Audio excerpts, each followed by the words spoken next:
Welcome to the Vietnam Veterans Recognition in honor of Mr. Bernie Coates Jr. and Mr. David Lewis Jr. Please stand for the invocation by Chaplain Klein.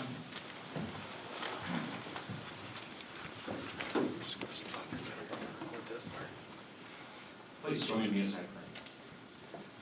Lord God, I come before you today, and I pray your blessings upon this ceremony as we honor two of our family members here within AMC, our brothers Bernie and David. Lord, I pray that we would not only bring them honor, but we would also extend reconciliation. Reconciliation because as a nation, we failed to honor our veterans. Individuals to their right and to their left who served in their formations during a turbulent period in our nation's history.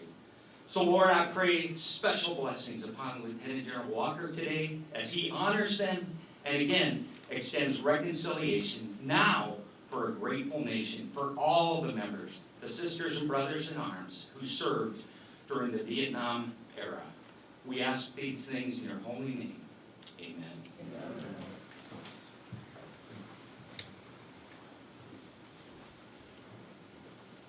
Please be seated. Thank you, Chaplain.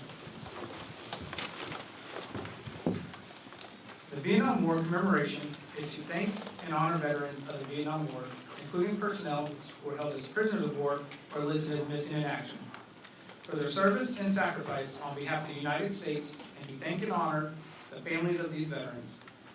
The Vietnam War commemoration also highlights the service of the armed forces during the Vietnam War and the contributions of federal agencies, federal governmental and non-governmental organizations that served with or in support of the armed forces.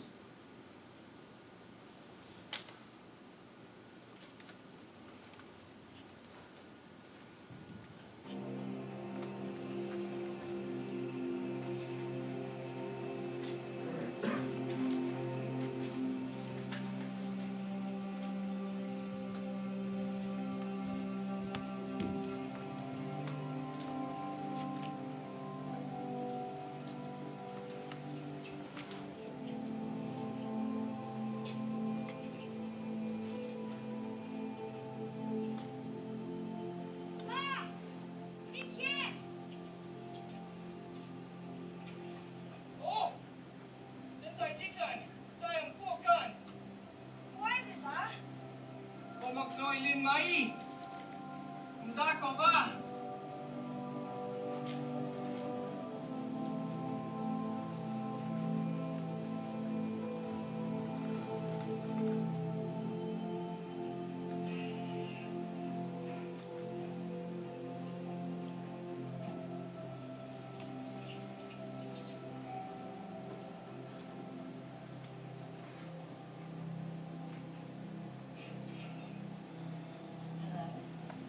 Barbara Riley. Yes? Ma'am, it's about your husband. Something's been recovered. We verified the identification tags for authenticity, and I assume you can speak to the validity of the ring. I knew the moment I saw it. We had it engraved in the first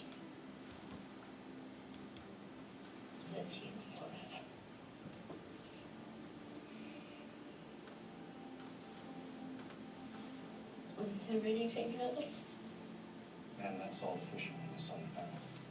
But they did give us a location, which means the excavation team knows where to begin the search. Less than words. Barbara, this is just the first step, but we're going to do everything we can to find him. Bring him home.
confirmed by two separate presidential proclamations, the first in 2012 by President Barack Obama and the second by President Donald Trump in 2017. This commemoration will continue through Veterans Day 2025. The national commemoration was authorized by Congress, established under the Secretary of Defense, and launched by President Barack Obama. The inaugural event occurred at the Vietnam Veterans Memorial, commonly known as The Wall, in Washington, D.C. on Memorial Day 2012. President Barack Obama was the keynote speaker, and this groundbreaking event was attended by senior military and civilian leaders. But most importantly, thousands of Vietnam veterans and their families, the true VIPs. The President's words were powerful. He stated, and I quote, "And one of the most painful chapters in our history was Vietnam, most particularly how we treated our troops who served there. You were often blamed for a war you didn't start when you should have been commended for serving your country with valor. You were sometimes blamed for the misdeeds of a few when the honorable service of many should have been praised. You came home and sometimes were denigrated when you should have been celebrated. It is a national shame, a disgrace that should have never happened. And that's why here today we resolve that we will not happen again." President Donald Trump proclaimed, quote, "To ensure the sacrifices of the 9 million heroes who served during this difficult chapter of our country's history are remembered for generations to come, I signed into law the Vietnam War Veterans Recognition Act of 2017, designating March 29th of each year as National Vietnam War Veterans Day. Throughout this commemoration of the 50th anniversary of the Vietnam War, and every March 29th thereafter, we will honor all those who answer our nation's call to duty. We vow to never again confuse personal disapproval of war with prejudice against those who honorably wear the uniform of our armed forces. With conviction, our nation pledges our enduring respect, our continuing care, and our everlasting commitment to all Vietnam veterans," end quote. Ladies and gentlemen, please welcome Lieutenant General Donnie Walker, Deputy Commanding General, today's host.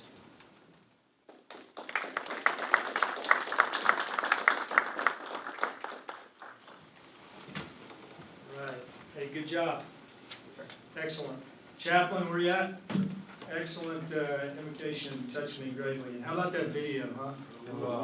Wow. Probably a lot of people reaching for their handkerchiefs. Very, very emotional. So, hey, good morning to everyone. I really appreciate you all joining me for a very, very important ceremony.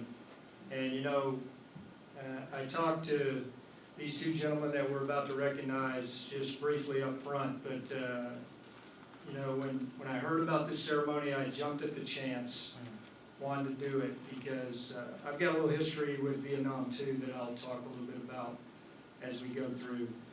But you know, on behalf of General Daly, who would very much like to be here today as well, but unfortunately he's traveling this morning, taking care of business, but he wanted to pass his regards. It truly is an honor for me to recognize the service of these two distinguished veterans that we're about to talk about here in just a second. I want to start off by thanking Lieutenant Colonel Travis Nauman for organizing AMC's Vietnam Veteran Recognition Initiative. Also want to thank Captain Willie Holm for narrating today's ceremony, and to all of you that took time to take a knee today to come out and join us. I really, really appreciate it.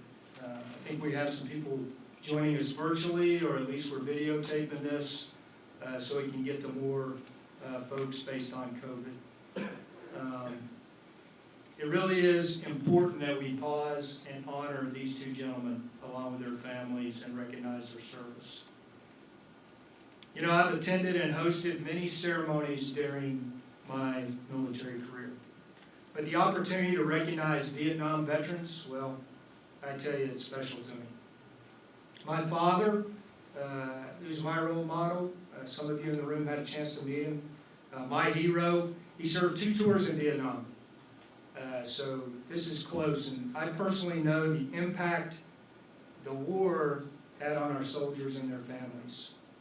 That was a great clip, which was after the fact, but if you've ever seen the movie We Were Soldiers, Once and Young, or read the book, I had an opportunity to meet that gentleman once upon a time, as my dad did. But things were a lot different during the Vietnam era compared to what we've all experienced in our career. I remember my dad's second tour when he came home back in, it was probably 1969. I was trying to add up the days in my head, kind of telling on myself on how old I am, which is pretty old. But we were assigned at Fort Gordon, Georgia, and knock on the glass like at midnight, and we all ran to the door, and it was my father. And it was powerful, you know, to see him after not seeing him for a year. Didn't have internet back in those days. You know, couldn't do the FaceTime. A lot of the things that many of us have experienced. It was a seldom letter every now and again. And I'll tell you, the main point I want to make about telling you that story, no welcome home ceremonies for those troops when they came home. And both of these gentlemen can attest to that. It was a different time. And we've got it right now, where we honor our troops when they come home. All of us have been involved in welcome home ceremonies and welcome them back, regardless of the length of rotation, where families get an opportunity to honor our military servicemen and women when they come home. So it was a different time with Vietnam. But Vietnam veterans, I would tell you, they probably built the foundation of today's military. Their leadership led to successes in places like Panama, Desert Shield, and Storm. And I've been involved in every one of these I'm going to rattle off. Bosnia, as many in this room have, Iraqi freedom, enduring freedom, and the list goes on and on. In fact, here's a point of reference for you. 11 of the last 13 chairmen of the Joint Chiefs of Staff were Vietnam veterans. I don't know if you all knew that. It's a pretty powerful statement. What that tells you is, you know, our highest leaders in the Department of Defense, right, establish strategies, tactics, and standards that ensure the success of our military today. Based on what? Based on what they learned with their Vietnam experience. I think that gets overshadowed. And I'll tell you, there's not a general officer or a command sergeant major in today's Army who, I would tell you, doesn't point to a Vietnam era veteran as their mentor or a role model. Somewhere in their Rolodex, there's a Vietnam veteran. And Dad was mine, as I just alluded to. Everyone may not know, but you know, AMC is a proud commemorative partner and active partner of the United States of America Vietnam War Commemoration Program. A program with a mission to honor, that's right, honor and thank Vietnam veterans and their families across our nation for their service and their sacrifice. AMC is one of many, many organizations that are uniting to honor over 6.2 million Vietnam veterans, as well as the 9 million families of those who have served. We're here today to recognize 2 veterans and current AMC civilian employees who served during an extremely difficult period of time for our military and our nation. We are all well aware of the public perception of the Vietnam War. We just talked a little bit about it up front. Unfortunately, veterans from this era were often not treated with respect or shown gratitude during their service. And while AMC and our Army can't change the past, we can start doing more today to rectify the lack of recognition these veterans receive for their service. That's exactly why we're here today. We honor the sacrifice these 2 individuals made and recognize them for their bravery, for their courage, and for their valor. The first veteran we're going to recognize today is Mr. Bernie Coates. In 1970, Mr. Coates served as a pole lineman at both Fire Base Sally and at Fire Base Quang Tri, which was the largest concentration of service members near the D-Mill zone. You know, when I read the history of both Mr. Coates and Mr. Lewis, I was taken back. I had the opportunity to go to Vietnam not too long ago, a few years ago, and I jumped at the chance. Not only did I go to South Vietnam, I got to go up to North Vietnam as well. Many stories that my dad told me as I was growing up It was just a powerful experience to go there. But when I read, that he would regularly, Mr. Coates would regularly climb nearly 250 feet in the air to secure and repair lights that provided security for the compound, risking his life to keep the lights on and his fellow service members safe. That was just powerful to me to read that.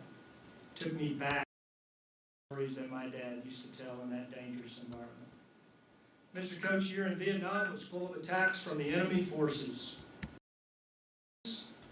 He remembers waiting in the jungle for 7 days while infantry forces fought off the enemy. He recalls being woken up by what he thought were mosquitoes, but were actually bullets whizzing past him. Mr. Coates remembers the isolation of Vietnam and the bodies of the countless soldiers waiting to be shipped out of the war zone in helicopters. But rather than thanking and honoring Mr. Coates for his service and his bravery, he returned home from the battlefield to derogatory name-calling, harsh remarks, and no recognition for his service to our nation. And we change all of that today. Mr. Coates served 28 years with the Army before retiring as a Master Sergeant with 5 Single Corps military occupational specialties. He currently works as a civilian in telecommunications here at AMC, and today we honor his service during Vietnam. How about join me in a round of applause?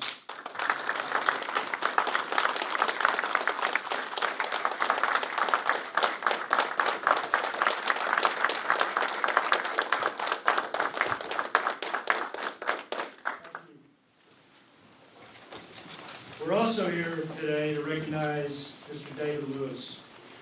Mr. Lewis took a little bit different of a track. He attended Morgan State University in Baltimore on a 4-year Army ROTC scholarship, something that a lot of us who are commissioned can relate to. It allowed him to become the first member of his family to attend college. He was not only an ROTC cadet, but as I understand it, a lacrosse and a pretty good football player. As a member of ROTC, Mr. Lewis can recall countless disparaging remarks made by his teammates, loss of friendships, and even physical altercations out of disagreements with his colleagues about his service. When I read his story, it reminded me of, the moral courage that it must have took someone back then to sign up to be part of an ROTC program with all the things that were going on in our nation. All of the protests and everything that was going on, a lot of them centered around major universities.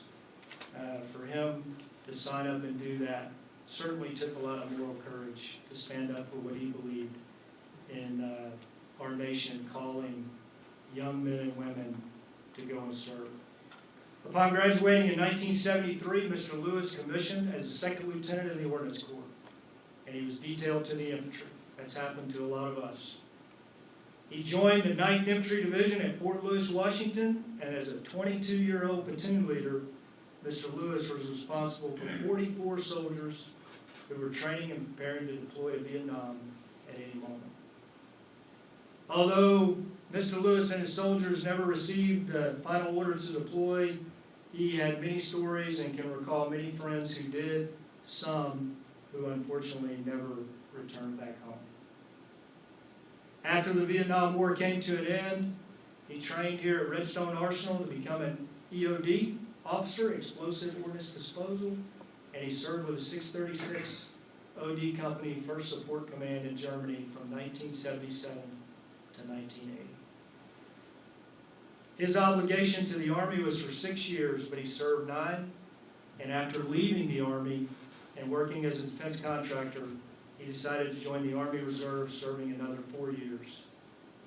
And get this, in 2009, he rejoined our Army team, once again as a Department of the Army civilian, and now works as a plans officer for AMC Command Operations. So today, we honor his service as well. So how about joining me in a big round of applause for Mr. David Lewis.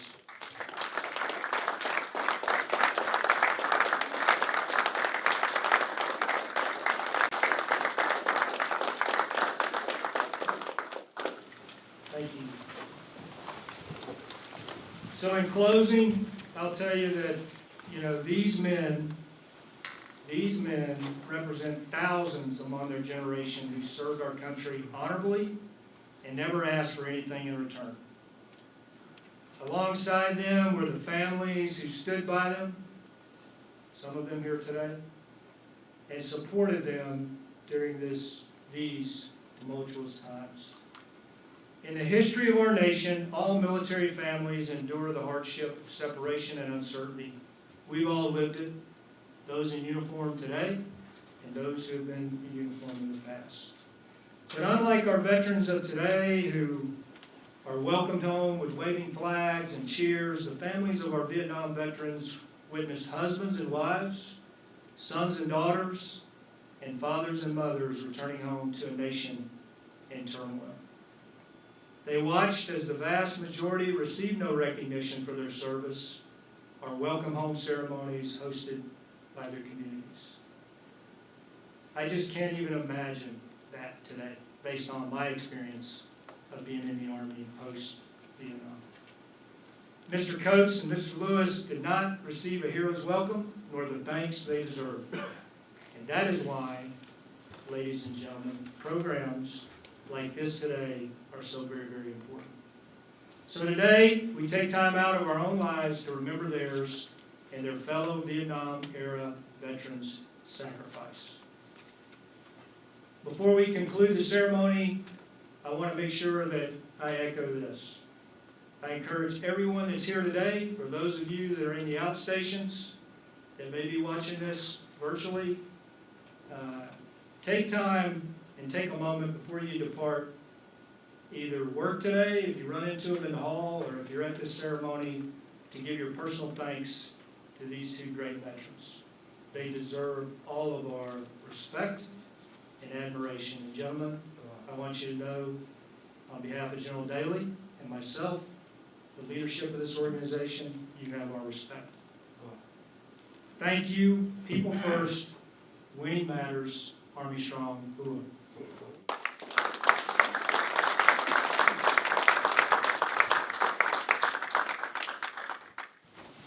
Mr. Coates and Mr. Lewis, please join Lieutenant General Walker at the front of the room.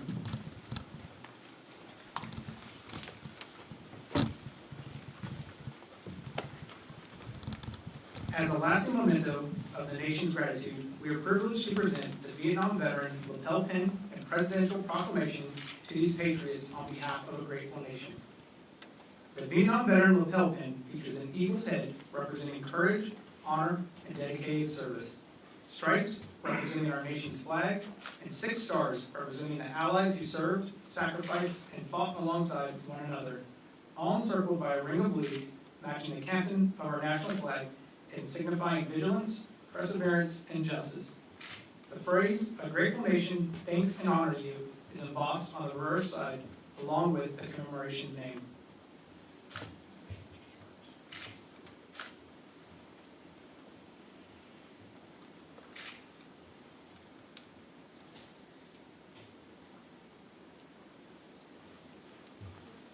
Let's give him a big hand, huh?